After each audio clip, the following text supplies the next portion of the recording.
Hello，大家好，又係我 Game Kings 遊戲之王。今日要玩呢一個印之國大戰第3星期新出嘅模式，就係呢個鬼怪討伐戰啦。咁佢就同之前嘅首領戰一樣啦。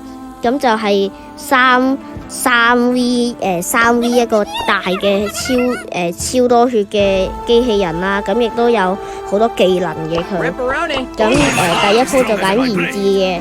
雖然冇芥末神力啦，我研智咁呢個模式就當然有芥末神力，亦都有唔同嘅地圖啦。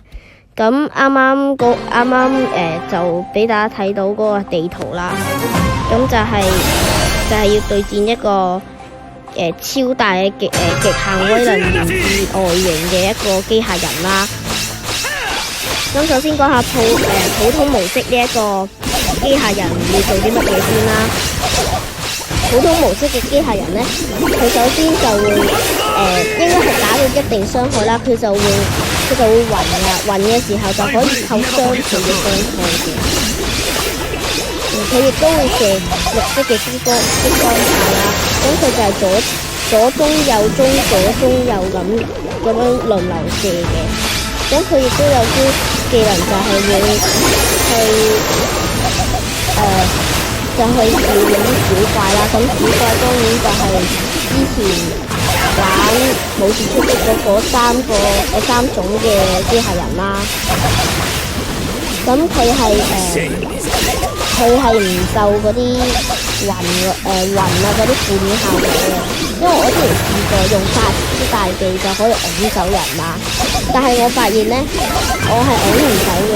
跟住之後我同我朋友玩啦，朋友用尼帕，佢用技能係暈唔到佢嘅。仲加一齊，佢暈咗嘅時候係喐唔到，同埋唔會攻擊嘅。佢攻擊呢就超慢啦，跟住同埋會撞嚟撞去啦，因為佢3千咁嘅。咁應該首領戰我就未拍過片俾大家睇啦。咁上面個欄杆就係普通啦。而家呢一個鬼怪討伐戰其實就同首領戰一模一樣嘅啫。佢就係除咗普通模式由困難模式開始嘅時候，就會有唔同嘅憤怒或者暴怒、神怒、狂怒之類嘅憤怒啦。咁佢咧隔咗幾十秒之後就會好嬲啦，咁佢就會憤怒，咁佢就會全身變紫色。咁佢嘅攻勢亦都會越嚟越猛烈，同埋應該會越嚟越痛嘅。咁左上角就寫佢個血量啦。咁去到後邊困難之後，去到瘋狂嘅時候咧，佢血量係太多打唔到。跟住同埋困難之後就會出呢招圍住佢嘅圈形綠色激光炮。不過佢嘅激光炮就出嚟嘅時候會扣1滴血啦。咁同埋佢呢一個佢呢個激光炮其實比較多啦，係可以避晒嘅。你只要上下咁就可以避到噶啦。咁而家佢就憤怒啦。咁如果有隊友死咗嘅話，就會有提示寫住有隊友倒下了啦。咁我記得好似係20秒定唔知30秒嘅倒數時間嘅。咁如果佢出呢一招大技嘅時候，就唔好企喺周邊啦，如果唔係死硬。咁如果你見到整翻73滴血啦，咁我而家呢一鋪就用艾德加啦。咁我覺得艾德加其實吸血係冇乜用嘅。不過我記得好似咧呢一個首領戰，好似嗰個超級大技嘅衝能，好似少咗1/4左右，唔知3/4。咁呢個就死啦。咁佢係紫色就係憤怒啦。咁仲有好多唔同嘅呢一啲憤怒嘅模式啦。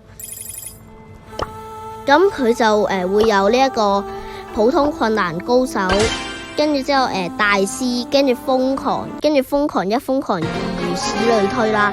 去到瘋狂10幾嘅時候，好似去到瘋狂15定唔知16就會停噶啦，好似。唔知14啦，我唔知我有冇記錯啦。因為我玩團隊嗰個首領戰嘅時候，就係打到瘋狂幾先冇得再打嘅。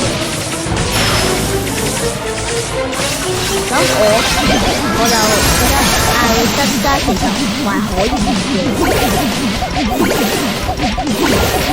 但係我之前唔怕同你哋講，我之前玩呢個團隊首領戰，我用9等做道界，因為道界可以得嚟做超勁，所以我之前係用道界打爆嘅，我唔係用真係用道界。